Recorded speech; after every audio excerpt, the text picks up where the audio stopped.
Okay, so when you think heart health, what immediately comes to mind? Probably diet, exercise, maybe cholesterol, right? But what if the biggest threat, the real hidden culprit, isn't what's on your plate, but what's in your head? Today, we're going deep on how chronic stress is literally clogging our arteries. Let's get into it. So, first, let's just put this into perspective for a second. The technical term is atherosclerosis, but you and I know it as clogged arteries.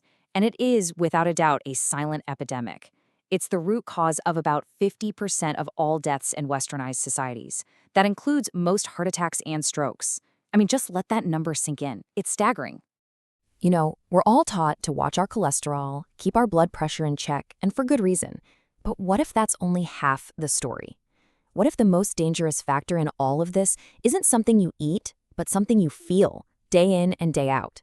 What if your stress levels are actively working against your cardiovascular system right now? To figure this out, let's treat this like a crime scene investigation. The scene of the crime? A clogged artery. We've got our usual suspects lined up, but we're hunting for a hidden accomplice, one who might just be the mastermind behind the whole operation. Okay, so what is atherosclerosis really? The two most important words you see here are chronic and inflammatory. This isn't just a simple plumbing problem, like some gunk building up in a pipe. No. It's an active, ongoing biological process where your body's own immune response goes haywire, creating these dangerous fatty plaques right inside your arteries. And here they are, the usual suspects. I'm sure you've seen this list before, right? High LDL, the bad cholesterol, high blood pressure, diabetes, smoking, your genetics. No real surprises here. But these guys, well, they don't always act alone. There's a missing piece to this puzzle, our main subject, stress. So to really get how stress can literally clog your arteries, we have to back up a bit and ask, what even is stress from a biological point of view? Well, the best way to think about it is as your body's incredibly sophisticated built-in alarm system, designed for one purpose, to keep you alive. And this alarm system isn't just one big red button. It's actually got two main branches, each with a very different job and a very different timeline. One is for the immediate, right now kind of danger, and the other is for preparing for a longer-term threat. And you can see the two systems right here. On the left, you've got the SAM system. This is your classic fight or flight. It is lightning fast, flooding your body with adrenaline for immediate action. Then, on the right, there's the HPA axis. This is the slow burn system. It's more sustained and it uses a different hormone, cortisol, to keep your body on high alert for the long haul. Now, that fast system, it's perfect if you're, say, running from a tiger. The threat is real, it's immediate, and then it's over. But what about our modern tigers? The endless work deadlines, the financial worries, the 24/7 news cycle. Those things don't just disappear. And that means the slow burn alarm, the HPA axis, can get stuck in the on position. It's like a fire alarm that just will not shut off. And that, right there, is where the real damage begins. So let's quickly trace this hormonal chain of command. It all starts in your brain when it perceives a threat. It sends a signal to your pituitary gland, which in turn sends another signal out into the blood. That signal reaches your adrenal glands, which then release cortisol. Now, normally, cortisol circles back and tells the brain, okay, we're good, you can turn off the alarm. But under chronic stress, that crucial off switch, it breaks. The alarm just keeps ringing. So what happens when cortisol is just flooding your system day in and day out?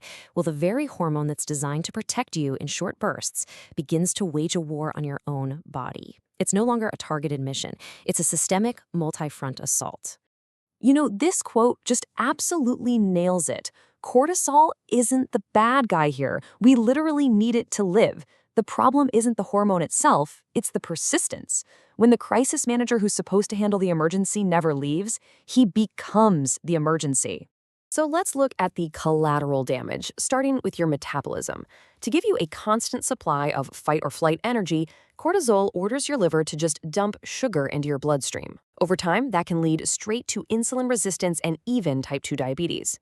It's also the hormone that's famous for moving fat storage right to your belly, that really dangerous visceral fat, and it will even break down your muscles for quick fuel.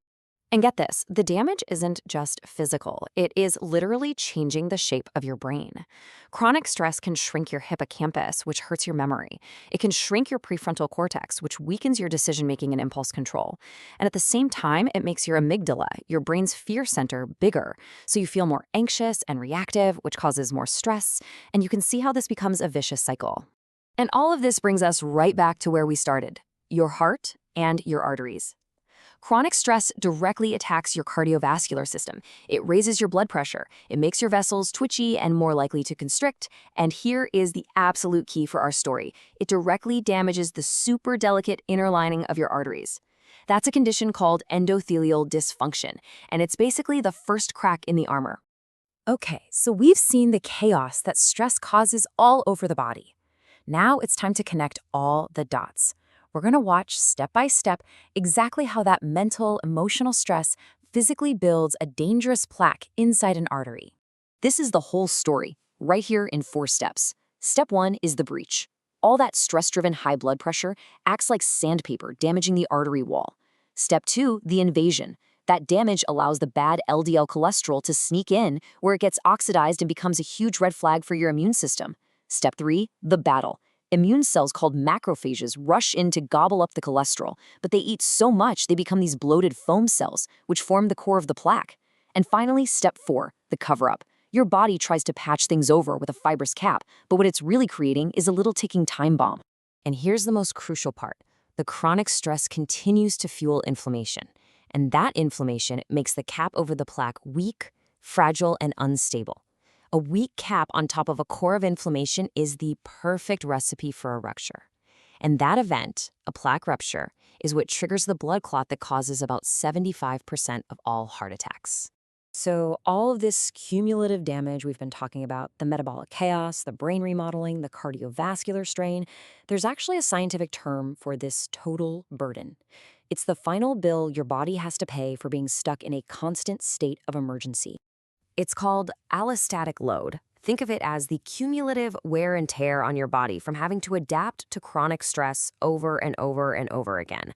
It's not about one single system failing, it's the gradual degradation of multiple systems all at once.